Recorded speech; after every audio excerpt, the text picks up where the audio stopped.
राधे राधे। जय श्री कृष्णा। बोलिए एकादशी महारानी की जय हो। निर्जला एकादशी ज्येष्ठ शुक्ल पक्ष। श्री भीमसेन भीम बोले, हे पितामह, भ्राता युधिष्ठिर, माता कुंती, द्रौपदी, अर्जुन, नकुल और सहदेव आदि एकादशी को दान व व्रत करते हैं और मुझसे एकादशी के दिन अन्न खाने को मना करते हैं। मैं उनसे कहता हूँ कि हे भाई, मैं भक्ति पूर्वक भगवान की पूजा कर सकता हूँ, परंतु मैं एकादशी के दिन भूखा नहीं रह सकता।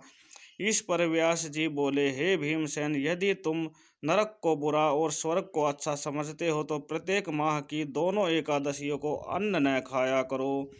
इस पर भीमसेन बोला, हे पितामह, मैं आपसे पहले भी कह चुका हूँ कि मैं एक दिन एक समय भी भोजन किए बिना नहीं रह सकता। फिर मेरे लिए पूरे दिन का उपवास करना कठिन है। यदि मैं प्रयत्न करूँ तो एक व्रत अवश्य कर सकता हूँ। अतः आप मुझे कोई एक व्रत बतलाइए जिससे मुझे स्वर्ग की प्राप्ति हो। श्री व्यास जी बोले, हे वायुपुत्र, बड़े बड़े ऋषि और महर्षियों ने बहुत से शास्त्र आदि बनाए हैं।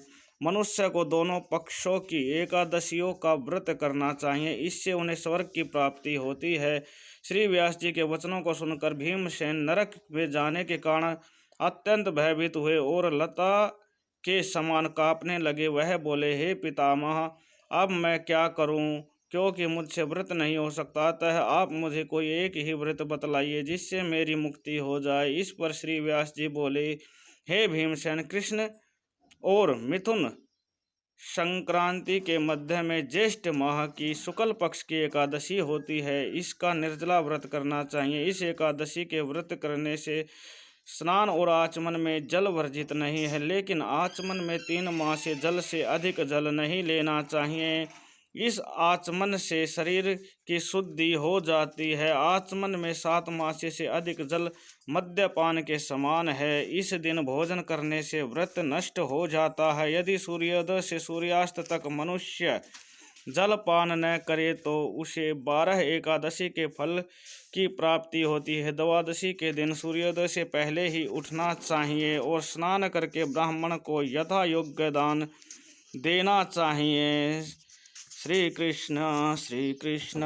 इसके पश्चात भूखे ब्राह्मण को भोजन कराना चाहिए, तत्पश्चात स्वयं भोजन करना चाहिए। इसका फल संपूर्ण एकादशियों के फल के बराबर है। हे भीमसेन, स्वयं भगवान ने मुझसे कहा था कि इस एकादशी का पुण्य समस्त तीर्थों और दोनों के पुण्य के बराबर है। एक दिन निर्जल रहने से मनुष्य सब पापों से मुक्त हो जाता है। जो मनुष्य निर्जला एकादशी का व्रत करते हैं उनको मृत्यु के समय भयानक यमदूत नहीं दिखते। उस समय भगवान विष्णु के यमदूत स्वर्ग से आते हैं और उनको पुष्पक विमान पर बैठाकर स्वर्ग ले जाते हैं। अतः संसार में सबसे श्रेष्ठ निर्जला एकादशी का व्रत है। अतः यत्न पूर्वक इस एकादशी का निर्जला व्रत करना चाहिए। उस दिन ओम नमो भगवते वासुदेवाय मंत्र का उच्चारण करना चाहिए।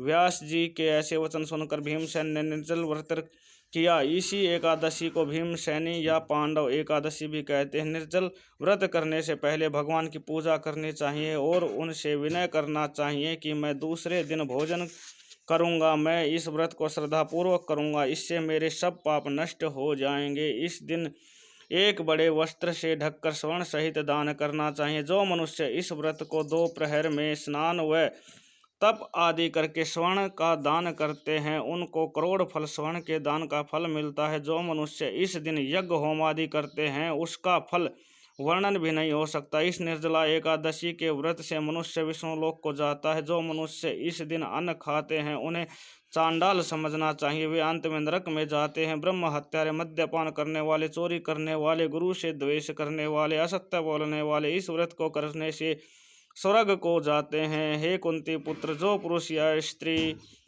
इस व्रत को श्रद्धा पूर्वक करते हैं उनका कर्तव्य है उन्हें सर्वप्रथम विष्णु भगवान की पूजा करनी चाहिए, तत्पश्चात गौ का दान करना चाहिए। उस दिन ब्राह्मणों को दक्षिणा, मिष्ठान आदि देना चाहिए। निर्जला के दिन अन्न, वस्त्र, छत्र, उपानह आदि का दान करना चाहिए। जो मनुष्य इस कथा को प्रेम पूर्वक सुनते व पढ़ते हैं उनको स्वर्ग की प्राप्ति होती है। कथा सार, भक्त को चाहिए कि वह अपनी कमजोरियों को अपने गुरुजनों या परिवार से बड़ों से न छिपाए, उन पर विश्वास रखते हुए अपनी समस्या उन्हें बताए ताकि वे उसका कोई उचित उपाय बताएं तथा बताए गए उपाय पर श्रद्धा और विश्वास पूर्वक अमल करना चाहिए। अपने पितामह व्यास जी की कृपा से भीमसेन भी एक एकादशी का व्रत करके सभी एकादशियों का फल प्राप्त करके स्वर्ग के भागी बने। बोलिए एकादशी महारानी की जय हो। बोलिए श्री कृष्ण भगवान की जय हो।